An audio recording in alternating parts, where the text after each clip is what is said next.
Hey guys, this is Cam for 15. I'm back at it with another video for you guys.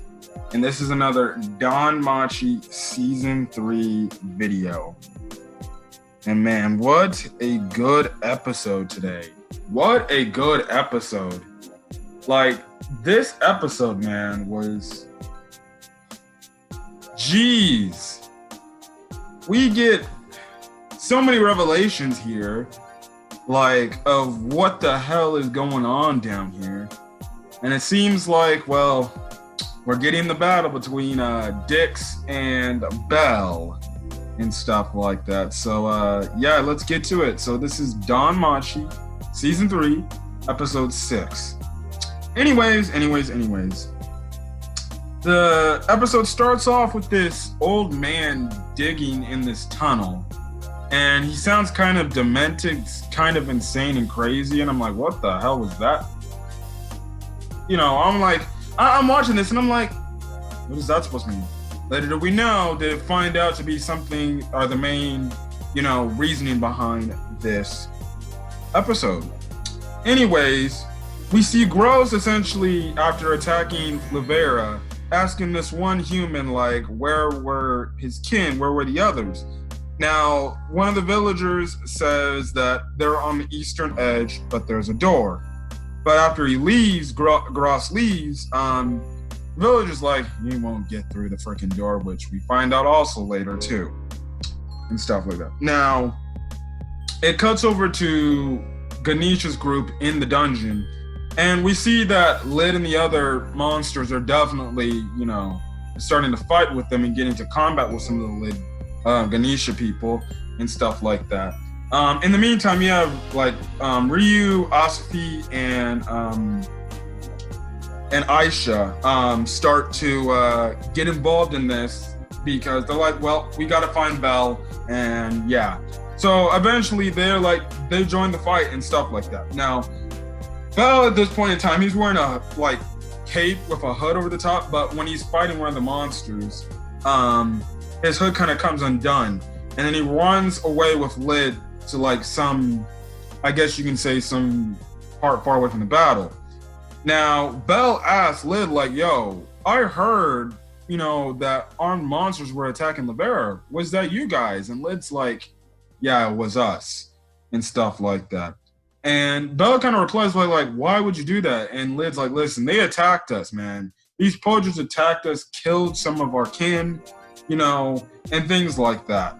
Now, Lid actually says, look, I tried to talk some sense into these people who are fighting us, but they're just not listening, man. And after everything we've been through, it's like, I can't handle this no more. I'm trying to suppress my urge, my rage, but I just can't.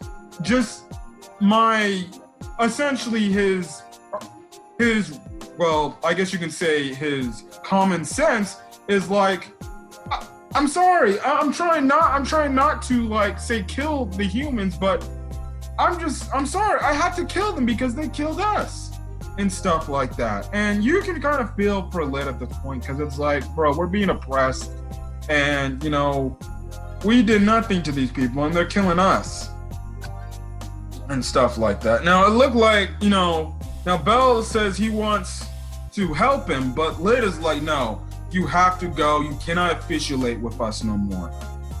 If people find out that you're on our side, then things for you will be terrible.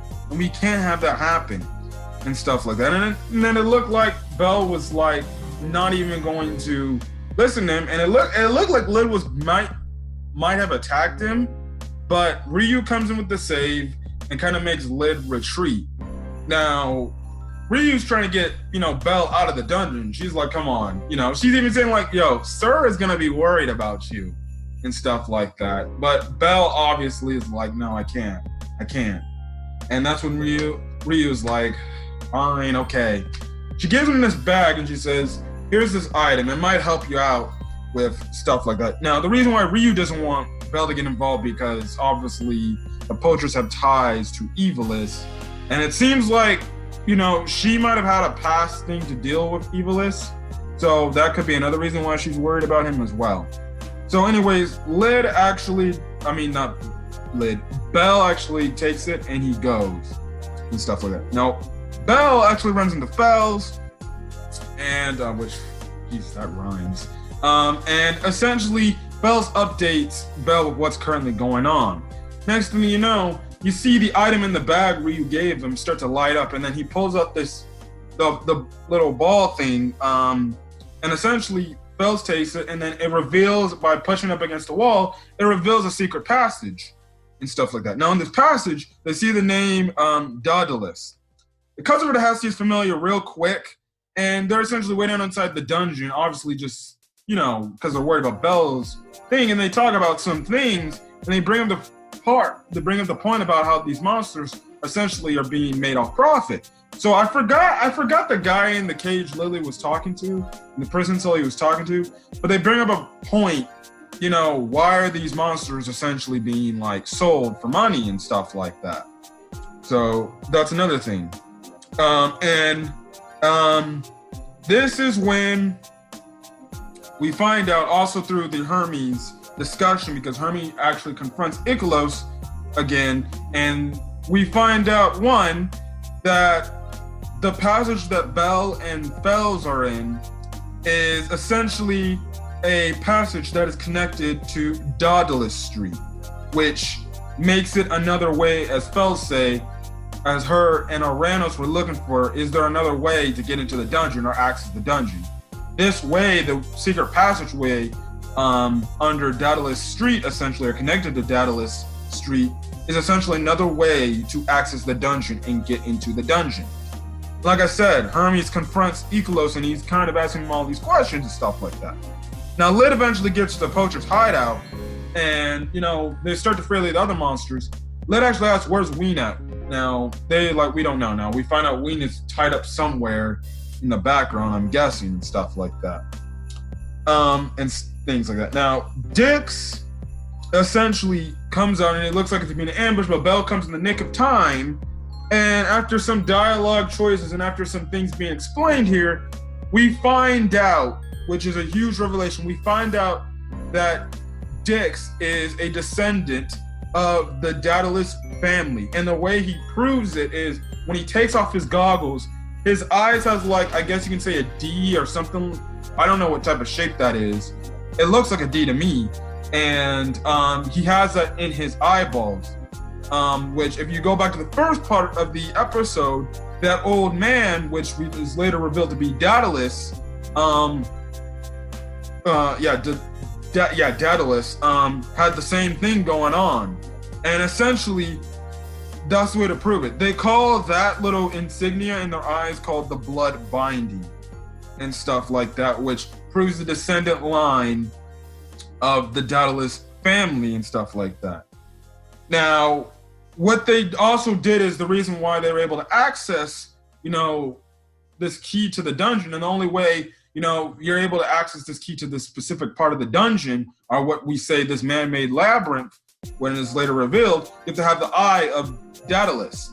Now, the reason why, Bell and the others were able to access it, as well as the other poachers with the little ball thing, they actually gorged with the eyes of, I'm guessing, a Daedalus family member, a descendant, and that's when, you raise it up, and then boom, you're able to have the access to it and stuff like that. Now, we find out that far, far, far back in the past, when, the gods first descended in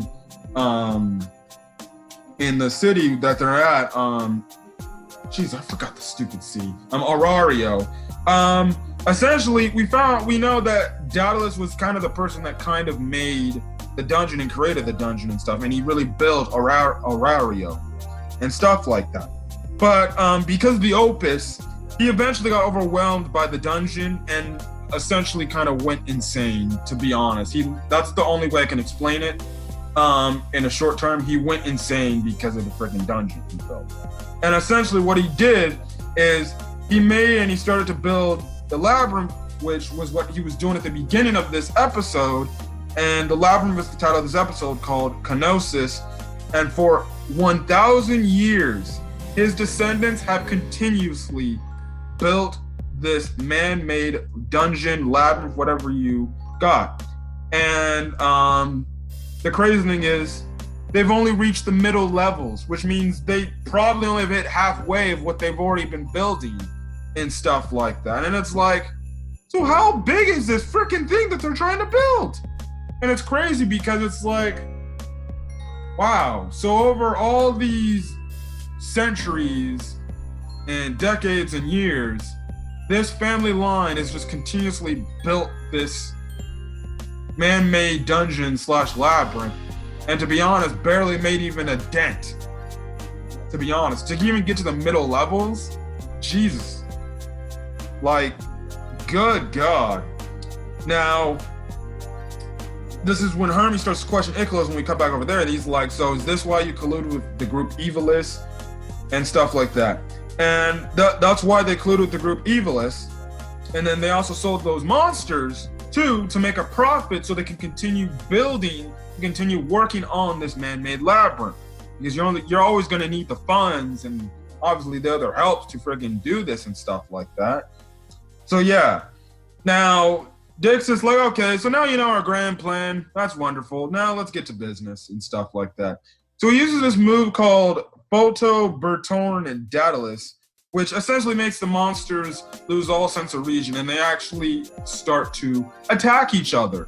And, you know, Fells, she has a cape which, you know, nullifies that ability, which we later found out from Fells is, you know, Dix used a curse, which is different from magic, where as magic you can dodge it. Curses, you can't dodge them and stuff like that. But she also brings up the point that since Dix used a curse, essentially there's something that can happen to him because of it. In other words, you have a fudge, what do you call that? I forgot. You know, you have something, you're paying the price essentially for it. So we don't know what Dix's price is paying for it. Does this shorten his lifespan? Does he have to make some sort of sacrifice to do this curse power? Yeah, we don't know. We might find out in the remaining couple of weeks to go find out. But yeah, but anyways, Fells tells Bell, listen, you have to beat the spellcaster of the curse to let Lid and the others get back to normal. And you just have, you know, Dix say essentially, listen, man, I'm a level 5. So what are you gonna do? So obviously Bell's like, he's a level 5, but at the same time, he's like, I had to beat him to save Lid and the others. So the episode ends off with them finally, I guess, duking it out or having a clash. It goes over to Ween for a quick second. She looks like she's chained up to this wall somewhere. Maybe it's in the back. So it's gonna be interesting to see where this goes. But this episode was really freaking good. We got a lot of revelations here and stuff like that. And yeah, so okay, it's gonna be interesting to see where this season goes now. It's gonna be interesting. You know, Bell will be able to beat Dix. Well, we know that he will, but it's gonna be interesting to see if there's gonna be anything else that happens behind the scenes going on in this fight. So anyways, this has been Kevin 15, so I'm gonna get out of here. So if you like this video, leave a like. Put in the comment section your thoughts on this week's episode, as well as hit that subscribe button. Make sure you get updated to anything and subscribe to the channel, as well as hit that notification button. You get every upload to your notifications, so you know that I upload to the channel. Anyways, guys, I'm gonna get out of here. I'll catch you guys in the next video. So hopefully you guys are doing having a good day. Hopefully you guys are definitely, and I mean definitely, staying safe, whether it's the virus or especially this whole backlash in terms of the election. Please, I wholeheartedly honest, it's morally for the election purposes. Be safe out there, guys. There are going to be crazy people out there on the streets who are willing to possibly do some harm to people because of this election.